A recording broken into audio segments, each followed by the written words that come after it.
With global nuclear stability under strain, risks are rising at regional flashpoints. Right now, that uncertainty is most acute in the Middle East, with the US-Israel war on Iran. Iran has long walked a careful line. Not a nuclear power, but not far from one either. And it seemed to have had a strategy of not wanting to build a nuclear weapon, but to have that capability to go that way and to use that possibility as leverage. However, after last year's 12-day Israel-Iran war, with US attacks on Iran facilities, and the current Iran war under a fragile ceasefire, Iran could be pushed into a more dangerous nuclear phase. I believe the likelihood for Iran to ultimately move toward nuclear weapons is significantly higher than before. I think this is driven by two reasons. The first is a distrust. A growing distrust, because Iran in the recent history has been backstabbed by US for 3 times at least. So the first time is 2018, so the United States unilaterally withdrew from the JCPOA, and then last June the US and Israel attacked Iran while negotiation was still going on, and this time again. And the other reason is the rise of the hardliners. So the recent cycle of the assassinations, mainly by Israel, and the wartime losses appears to have further weakened figures more open to engagement with the West, those like soft liners. And also this has strengthened the influence of the IRGC and the other hardliners within the Iranian government, including the new Supreme Leader Mujtaba.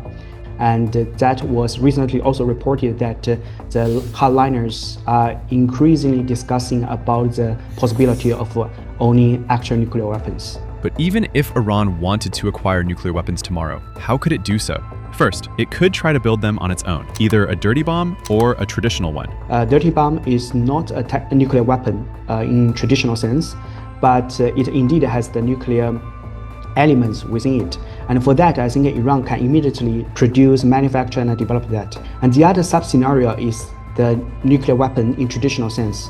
So although Iran has demonstrated missile capabilities, as we have seen in this round of the conflict, but the more difficult challenge is still the producing enough weapons-grade material and then turning that into a workable nuclear device and eventually a reliable, deliverable warhead. The other thing is that we have lost the access to the actual development of Iran's nuclear program since last June. So it could be very soon for them, like within months or still at least a year. The second scenario is that it could get help from abroad, like North Korea. In last June, Russia has hinted that some nuclear weapon states could offer assistance to Iran. And this country, for my analysis, I think could be only possibly be North Korea. So although I think this is a much less likely scenario, but if North Korea stepped in to offer help to Iran, I think it would take a significantly shorter time for Iran to actually acquire a nuclear weapon. If Iran builds up again and reaches or even crosses the nuclear threshold, will other countries follow? I think a regional nuclear domino effect would not necessarily be automatic. The first reason is that obviously they would face intense pressure from global non-proliferation regime and the UN Security Council, which also happens to be the 5 legitimate nuclear weapon states. The second reason is that there will be immediate exposure to Israeli deterrence and a possible preemptive attack, as we have seen in the history.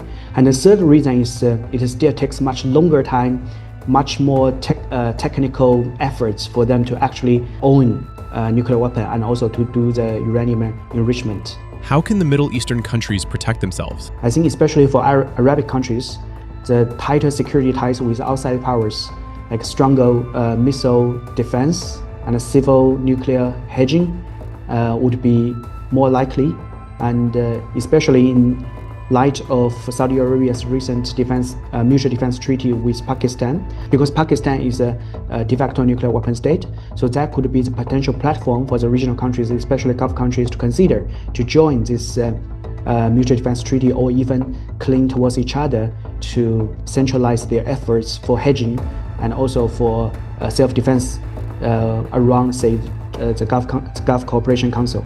Worries of a nuclear domino effect could be rising in other parts of the world, like East Asia. The Korean Peninsula is a growing flashpoint, with South Korea in particular not only facing North Korea's nuclear threat, but also intensifying great power competition. Now the Americans are putting pressure on South Korea to commit to participation in a war in East Asia, should a war occur, perhaps over Taiwan. And the last thing the South Koreans want is to have to get in a war over Taiwan on the side of the United States and have Chinese retaliation. So this is a very difficult position for South Korea, and they are clearly trying to improve relations with China without burning the bridges in the United States.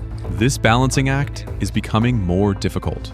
South Korea relies on U.S. extended deterrence, but expectations within the alliance are evolving. Well, I think it's clear Donald Trump believes America has been overextended in the world, and American power no longer, in his view, should be wasted on defending allies around the globe. The more the United States is questioned as a nuclear guarantor, the more other countries are going to think, how do we deal with great powers that are more powerful than we are? How can I provide for my defense when our conventional weapons are so weak? And many will begin to consider a nuclear capability. And whether they will or not is a whole other question. Certainly we see in South Korea growing debate on this issue. The priority for Trump is homeland security, but it does not mean the U.S. will just give up Northeast Asia. No, never. It requires the two allies to take more responsibilities to keep the alliance more stable. That's the key point. A 2025 poll found that over 76% of South Koreans support developing their own nuclear weapons. But in practice, that option remains highly constrained.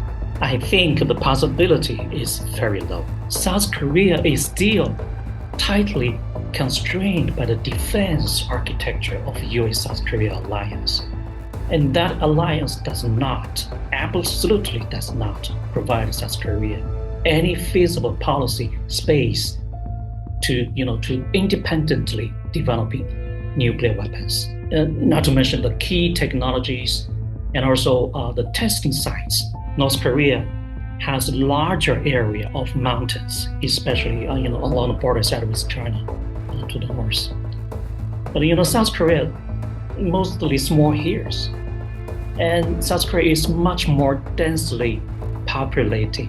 It's very difficult to find an ideal testing site in South Korea's territory. So I think in East Asia, whether it's South Korea or other places, should they have serious consideration of developing a nuclear capability, I think you'd see a concerted effort by the Chinese, the Americans, and the Russians to say this is not something we'd like to see.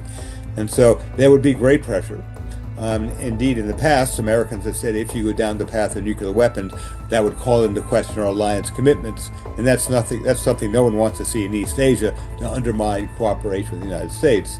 So this is, if you will, a cost-benefit analysis.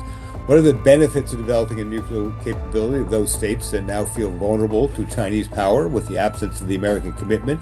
But what would be the cost of going down that road? It could be very risky. It could lead to greater insecurity. Ultimately, decisions like this, leaders matter. And I think the leadership we have in South Korea, for example, is not inclined to go develop nuclear weapons, but going forward, leaders change, policies change. Is there any third way option? Probably yes. Just like the new president Lee Jae-myung, he just secured a deal on nuclear-powered submarine with Trump last year, using the U.S. technologies. That's the key point. So I think this is kind of, in Lee Jae-myung's view, a more pragmatic approach for South Korea to acquire nuclear-powered war machines at the current moment. For now, tensions have eased, but the threat of escalation continues. Major powers generally determine the direction of international and regional political landscape, right? But of course, the outbreak of local conflicts, for example, between North and South Koreas in the past years, could be partially depend on these two middle powers. But however, the likelihood of regional war breaking out is not high, unless there is a complete rupture or face-off between China and the United States. So far, it's not. Trump is coming to Beijing, right, very soon. Indeed, the role that the great power politics and the U.S. will play in the region is still to be determined.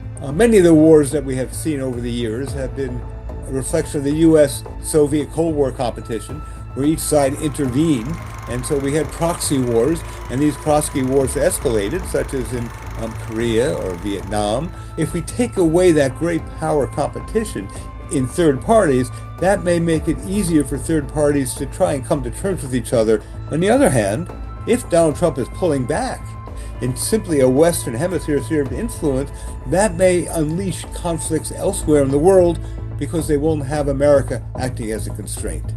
So I think there's a possibility for both of these dynamics happening. So the responsibility of the great powers is to avoid a war. There should be opportunities for greater cooperation between the great powers to manage local conflict. So, for example, there was the recent Cambodia-Thai conflict. The United States and China were not on opposite sides of that one, and indeed the pressure that both sides put on have been helpful. Now, we can see that happening elsewhere around the world as well, and that is the great power responsibility to try and contain local conflicts before they escalate.